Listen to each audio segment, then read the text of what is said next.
নমস্কার বন্ধুরা, শ্রাবণী রান্নাঘরে আপনাদের সবাইকে স্বাগত জানিয়ে আমি আবারও একটা রান্নার ভিডিও নিয়ে আপনাদের সামনে চলে এসেছি।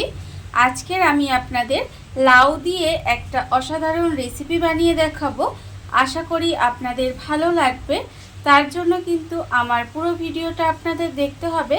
আর দেখা শুরু করার আগে একটা লাইক দেবেন, সুন্দর একটা কমেন্ট করবেন আর শেয়ার করতে ভুলবেন না।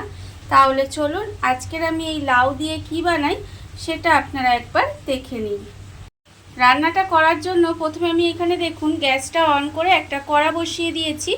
আর কড়াই আমি দিয়েছি 2 চামচ মতো সর্ষের তেল। এবারে দেখুন তেলটা কিন্তু এখানে গরম হয়ে গেছে।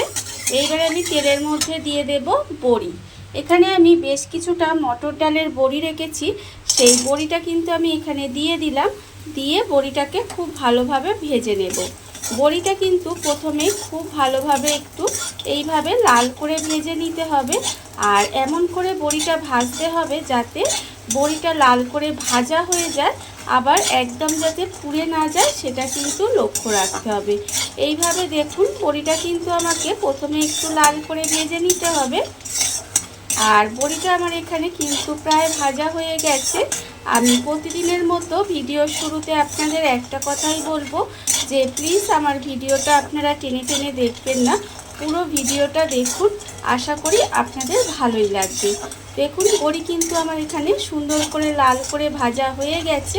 এইবারে বড়িটাকে কিন্তু আমি আলাদা করে তুলে রেখে দেব। বড়িটা আমার এখানে দেখুন লাল করে ভাজা হয়ে গেছে। বড়িটা আমি এখানে আলাদা করে তুলে রেখেছি। আবারও কিন্তু কড়ার মধ্যে দিয়েছি খুব সামান্য হাফ চামচ মতো সর্ষের তেল।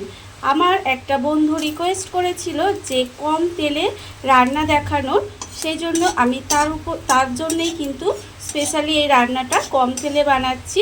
দেখুন এখানে আমি একদম অল্প তেল দিয়েছি, দিয়ে অল্প সামান্য একটু শুকনো লঙ্কা ফোড়ন দিলাম। আর দিলাম আমি এখানে হাফ চামচ মতো সাদা আর কালো সর্ষে মিশিয়ে এখানে ফোড়ন দিলাম। ফোড়নটা আমার এখানে ভাজা হয়ে গেছে। এবারে আমি তার মধ্যে যে লাউগুলো আমি এখানে সরু করে কেটে রেখেছিলাম সেই লাউটা কিন্তু আমি এখানে দিয়ে দিলাম। দেখুন লাউটা আমি এখানে দিয়ে দিয়েছি। দিয়ে খুব ভালোভাবে এইভাবে মিশিয়ে নেব। আর আপনাদেরও যদি এরকম কোনো রান্নার রিকোয়েস্ট থাকে আপনারা কিন্তু আমাকে বলতে পারেন, আমি কিন্তু আপনাদের সেই রকম রান্না দেখানোর চেষ্টা করব। দেখুন আমার কিন্তু লাউটা দিয়ে এইভাবে একটু তেলের মধ্যে নেড়ে চেড়ে নেব। লাউটা দিয়ে আমি কিন্তু এখানে 1 মিনিট মতো এইভাবে একটু নাড়াচাড়া করে নিয়েছি, একটু রান্না করে নিয়েছি। দেখুন লাউ থেকে কিন্তু অলরেডি জল বার হতে শুরু করে দিয়েছে। এইবারে আমি এর মধ্যে দিয়ে দেব আন্দাজ মতো নুন। আর আমি দেব এখানে চিনি। এখানে কিন্তু চিনিটা একটু বেশি দিতে হবে, তার কারণ এখানে রান্নাটা কিন্তু একটু মিষ্টি মিষ্টি হয়। মিষ্টি মিষ্টি হলে খেতে ভালো লাগবে। দেখুন নুন আর চিনিটা মিশিয়ে আমি কিন্তু এইভাবে ঢাকা দিয়ে গ্যাসটা লোতে দিয়ে রান্না হতে দেব, যাতে লাউয়ে কিন্তু এখানে কোনো জল দিতে লাগবে না। লাউ থেকে যে জলটা বেরোবে সেই জলে কিন্তু লাউটা সেদ্ধ হয়ে যাবে। এইভাবে গ্যাসটা একেবারে লোতে দিয়ে, দেখুন গ্যাসটা কিন্তু লোতে দিয়ে রেখেছি, দিয়ে রেখে এইভাবে ঢাকা দিয়ে একটু রান্না হতে দেব। গ্যাসটা লোতে দিয়ে আমি দেখুন এইভাবে কিন্তু ঢাকা দিয়ে একটু সময় রান্না হতে দিয়েছিলাম। এর ফলে দেখুন লাউ থেকে কিন্তু কত জল বেরিয়েছে। আর লাউটাও কিন্তু এখানে প্রায় সেদ্ধ হয়ে গেছে। যখন দেখবেন এইভাবে লাউটা একটু সেদ্ধ হয়ে এসেছে তখন আমি এখানে দিয়ে দেব, দেখুন আমি এখানে রেখে দিয়েছি হাফ চামচ সাদা সর্ষে আর হাফ চামচ কালো সর্ষে এখানে বেটে রেখেছি। খুব বেশি মশলা কিন্তু আমি এখানে দিইনি, আপনারা দেখতেই পেলেন যে এখানে কিন্তু খুব কম মশলায় রান্নাটা আমি করছি। আর কম তেল দিয়ে এই গরমের পক্ষে কিন্তু একদম পারফেক্ট রান্না।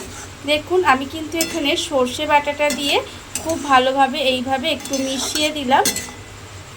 দেখুন এইভাবে কিন্তু খুব ভালোভাবে একটু মিশিয়ে দিয়ে একটু 1 মিনিট মতো রান্না হতে দেব।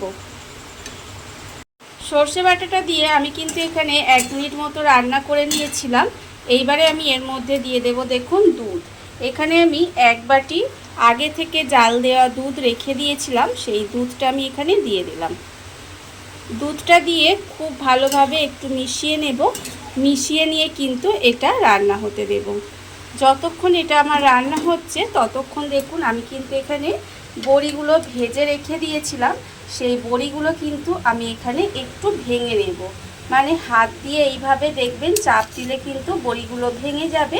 সেইভাবে কিন্তু বড়িগুলো একটু হাত দিয়ে ভেঙে নিতে হবে। এইভাবে একটু সময় নিয়ে বড়িটা দেখবেন হাত দিয়ে একটু চাপ দেবেন, তাহলে কিন্তু সুন্দরভাবে ভেঙে যাবে। আর আরেকটা কথা বলে রাখি, বড়িটা কিন্তু এমন নেবেন যেন বড়িটা খেতে ভালো হয়। ভালো বড়ি হলে দেখবেন রান্নার স্বাদ কিন্তু অন্যরকম, মানে খুবই ভালো লাগে রান্নাটা খেতে। আর বড়িটা যদি ভালো না হয় তাহলে কিন্তু দেখবেন খেতে ভালো লাগবে না। সেই জন্য বড়িটা কিন্তু আপনারা অবশ্যই ভালো বড়ি নেওয়ার চেষ্টা করবেন। দেখুন বড়িগুলো কিন্তু আমি এইভাবে একটু হাত দিয়ে ভেঙে ভেঙে নেব। সমস্ত বড়িগুলো দেখুন আমি কিন্তু এখানে ভেঙে নিয়েছি। আর অন্যদিকে দেখুন লাউটাও কিন্তু আমার এখানে রান্না হয়ে গেছে। লাউ সেদ্ধ হয়ে একেবারে রান্না হয়ে গেছে। এইবারে আমি ওপর থেকে এই ভাজা বড়িগুলো একটু ছড়িয়ে দেব।